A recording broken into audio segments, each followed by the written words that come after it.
Hi friends, welcome to Ftopreview.com. In this video, we're learning how to enabling Chrome notification back. Okay, sometimes we approve some sites notification, then you will be received hundreds of notification from Chrome. It is annoying.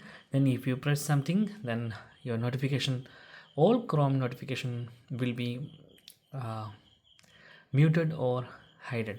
So how to solve this problem? You can simply press and hold the Chrome application icon, then select app info or the information icon, then go to manage notification. Otherwise, simply open your settings, then select apps or app management or applications, whatever your phone is showing. Okay, in my case my phone is OnePlus 7T and the option is apps, opening apps, then select app management.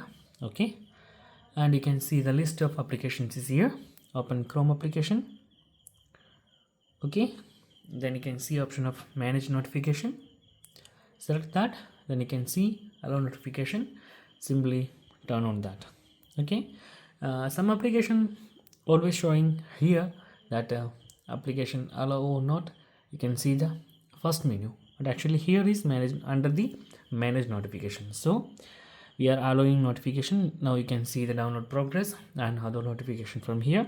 And if you want to turn off some kind of website notification, open your Chrome application, go to settings, then select sites or notifications, then turn off selected sites notification, or you can simply delete that sites from the showing notification list. So that's guys very simple tutorial, and if you need any kind of Android or iPhone tutorial, just comment below. I will post my replies as videos so you can easily watch and understand it. And if you enjoy this video, please like, comment, share and subscribe our channel for getting more videos like this. Thank you so much for watching. Have a nice day. Bye bye.